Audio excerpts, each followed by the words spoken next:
नमस्कार। बुधवार का दिन, शाम का समय, और आज के धन की चर्चा हम शुरू करेंगे यहाँ की एक धमाकेदार निफ्टी की रैली के साथ में। निफ्टी 700 पॉइंट रिकवर कर गया। बैंक निफ्टी लगभग 2000 पॉइंट की तेजी के साथ बंद हुआ। जो कल की गिरावट थी उसको काफ़ी हद तक रिकवर करने की कोशिश की गई है। हाँ, उसके अलावा विक्स भी कूल ऑफ हुआ है। एक ब्रॉड बेस्ड रैली हमने बाजार में देखी। आज के वीडियो में हम ये एनालिसिस करते हैं डेटा पॉइंट्स के साथ में कि ये रैली आगे जा सकती है या ये सिर्फ एक छलावा मात्र है रैली। आज हम दो सिनेरियो बिल्डअप करते हुए इस बात को जज करने की कोशिश करेंगे।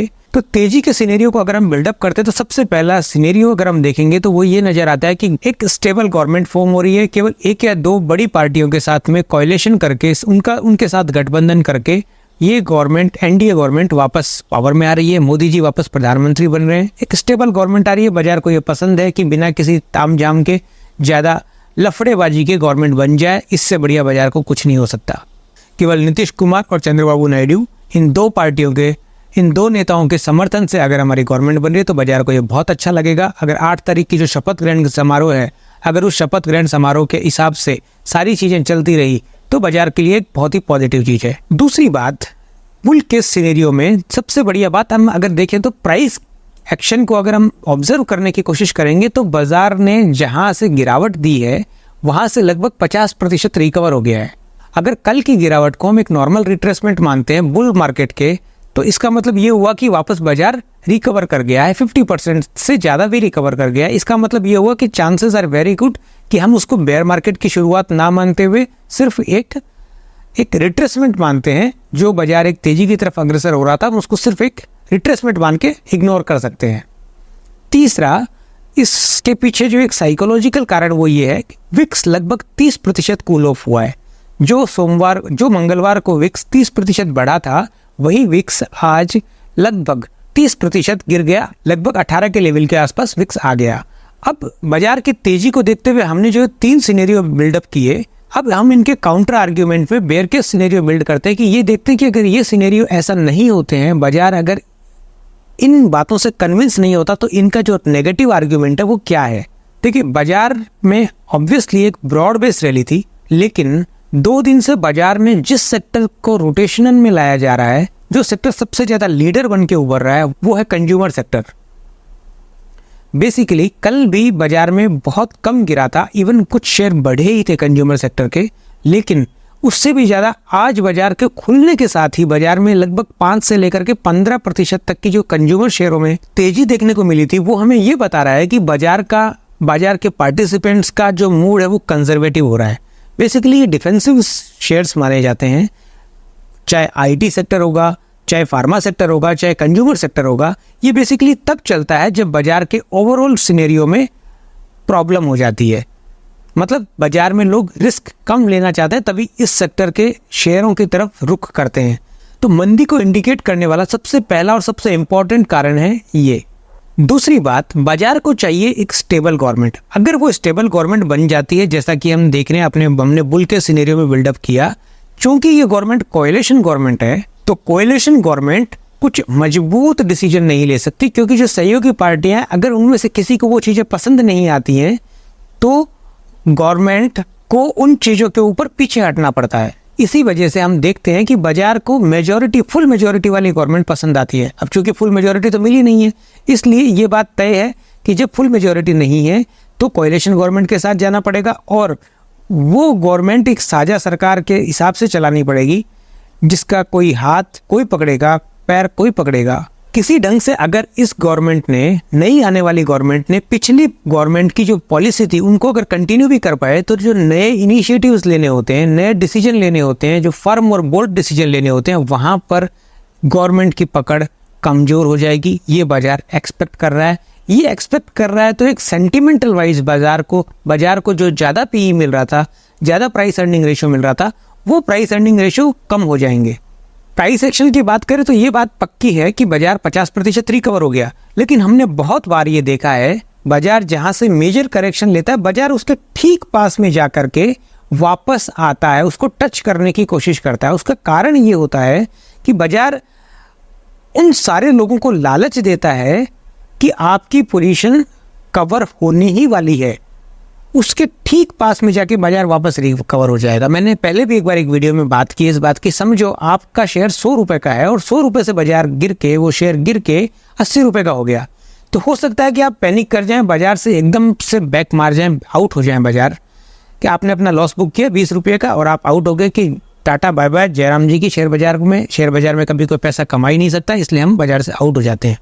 तो बाजार क्या करता है, बाजार चाहेगा आपका शेयर वापस, आपको एक होप देता है, 95 तक लेके जाएगा उस शेयर की रेट को ऑपरेटर, और वहाँ से वापस वो नीचे आता है तो जो पिछला लो बनाया था उससे ज़्यादा नीचे का लो बनता है, मतलब लोअर हाई और लोअर लो बनते हैं बाजार में। इसका मतलब ये हो जाता है कि बाजार वहाँ तक जाएगा जहाँ बाजार ने करेक्शन लेना शुरू किया था, मेजर करेक्शन लेना शुरू किया था। तो साइकोलॉजिकल रूप से वो लेवल 22,800 और 23,000 के आते हैं और बाजार ने वहाँ अभी तक तो रेसिस्टेंस ले रखा है। लेट अस सी कल क्या होता है, लेकिन अभी तक के प्राइस एक्शन से हम ये कंफर्म नहीं कर सकते कि बाजार में रैली जो है वो कंटिन्यूटी रहेगी। जो बाजार में गिरावट आई थी वो पूरी हो गई, जो बॉटम था वो बन गया, हम ऐसा बिल्कुल नहीं बोल सकते। और दूसरी बात, जब भी कभी बैंक निफ्टी और निफ्टी की एक्सपायरी होती है तो कुछ लार्ज कैप शेयरों के सारे बाजार को मैनेज कर लिया जाता है। हमने पिछली बार भी ये बात डिस्कस की थी और देखा भी था कि बैंक निफ्टी और निफ्टी के केस में कुछ लार्ज कैप शेयरों के सारे इसको मैनेज कर लिया जाता है। और वो आसान होता है बैंक निफ्टी को मैनेज करना, क्योंकि एक्सपायरी के दिन बहुत सारी पोजीशन दांव पे लगी होती है। और उसके अलावा अगर हम बढ़ने वाले और घटने वाले शेयरों में देखेंगे तो जो सबसे ज़्यादा बड़े थे वो शेयर थे डिफेंसिव्स, पहले से बाजार की शुरुआत के साथ लीडर थे, लेकिन जो कल सबसे ज़्यादा गिरे थे PSU शेयर्स, सरकारी बैंकों के शेयर और डिफेंसिव शेयर और अडानी ग्रुप के शेयर, जिसको कि इन सारे पैक को हम बाजार का बैरोमीटर मान सकते हैं अभी के एनवायरनमेंट में। तो वो जो शेयर हैं ये सबसे लास्ट में बढ़ना शुरू हुए आज के बाजार में। आज की 700 पॉइंट की निफ्टी की रैली में इवन बहुत सारे शेयर तो इनमें से बढ़े भी नहीं है। उस सिनेरियो को के हिसाब से देखते हैं अगर, तो जो मंगलवार को जो शेयर गिरे वो शेयर नहीं बढ़े हैं वापस, कुछ दूसरे शेयरों के सारे बाजार को मैनेज किया गया है, इंडेक्स को मैनेज किया गया है। और सबसे अंत में हम विक्स की बात करते हैं। विक्स ऑब्वियसली 30% मेल्टडाउन हुआ, लेकिन वो इसलिए हुआ कि बाजार में अभी तक हमने कोई सरकार बनने और नहीं बनने के फ्रंट पे कोई नेगेटिव न्यूज़ नहीं सुनी है। तो इसका मतलब ये होता है कि जब बाजार नेगेटिव न्यूज़ नहीं सुनी तो बाजार को पॉजिटिव न्यूज़ की एक्सपेक्टेशन है, बाजार उसी चक्कर में मेल्ट हो गया, विक्स इसी चक्कर में मेल्ट हो गया।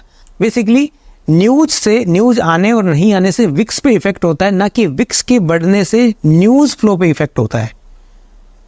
मतलब अगर वहाँ पे कोई खराब न्यूज़ आएगी तो विक्स बढ़ जाएगा वापस। ऐसा नहीं कि विक्स नीचे आने से खराब न्यूज़ आना बंद हो गई, ऐसा नहीं होता। जब इन सारे लॉजिक्स को हम एक साथ रख के अगर इस बात पे विचार करते हैं कि क्या बाजार में जो मंदी थी वो ख़त्म हो गई या तेज़ी वापस शुरू हो गई, या जो तेज़ी शुरू हुई थी वो क्या ख़त्म हो चुकी, बेसिकली हम बेयर के सिनेरियो में ज़्यादा मजबूती से अपने आप को रख पाते हैं। हम ये समझ पाते हैं कि बाजार में जो बेयर के सिनेरियो है वो ज़्यादा मजबूत है। अभी हमें बाजार कोई और इमीडिएट टर्म में कोई नया हाई बनाते हुए नज़र नहीं आ रहा। तो क्या इसका मतलब ये हो जाता है कि हम जो हमारे पास शेयर है वो सारे बेच दें, हम सारे कैश में आ जाएं, या हम डिफेंसिव फार्माज इनमें चले जाएं? नहीं, बेसिकली कहने का मतलब ये है कि हमें हमारी बुद्धि के अनुसार हमारा एक व्यू बनाना पड़ता है। जब भी हम शेयर बाजार में बात करेंगे तो दूसरे को सुनना एक बात है, लेकिन हमें हमारा भी व्यू अपने आप में बिल्डअप करना होता है। हम क्या सोचते हैं उसी के अकॉर्डिंग हमारे को एक्शन लेना है, क्योंकि जब रोज की उतार चढ़ाव को अगर हम देखेंगे तो पागल हो जाएंगे, हम कुछ सोच ही नहीं पाएंगे। अगर हम सिर्फ स्क्रीन को देख के ये अनुमान लगाने की कोशिश करेंगे कि बाजार कहाँ जा रहा है, तो ये तो बहुत ही शॉर्ट पीरियड हो गया, बहुत शॉर्ट स्पान हो गया हमारे सोचने और समझने का। तो हमें थोड़ा सा बड़ा सोचना है, इंतजार करना है 8 जून का, जो अभी तक हमें टेंटेटिव डेट मिली हुई है शपथ ग्रहण समारोह की, कि हम ये सोचेंगे as a market participant stable government आ जाए, शांति से ये गवर्नमेंट गठबंधन कर लें दूसरी पार्टियों के साथ में और गवर्नमेंट बन जाए, मोदी जी फिर से आ जाए प्राइम मिनिस्टर, क्योंकि ये अच्छा है बाजार के लिए। बाजार किसी नशे में नहीं रहना चाहता, किसी हैंगओवर में नहीं रहना चाहता। वो ये नहीं चाहता कि कोई कौन आएगा कौन नहीं आएगा, क्योंकि अगर एक भी दिन डिले हुआ ना इस बात में तो बाजार को लगेगा कि सिनेरियो बिगड़ गया, बात बिगड़ गई। ऑब्वियसली इतनी बड़ी गिरावट के बाद बाजार का स्ट्रक्चर एक बार खराब हो चुका तो हम इमीडिएटली उसके सुधरने की उम्मीद नहीं कर सकते। इसीलिए हमारे को कॉशियसली रहना है।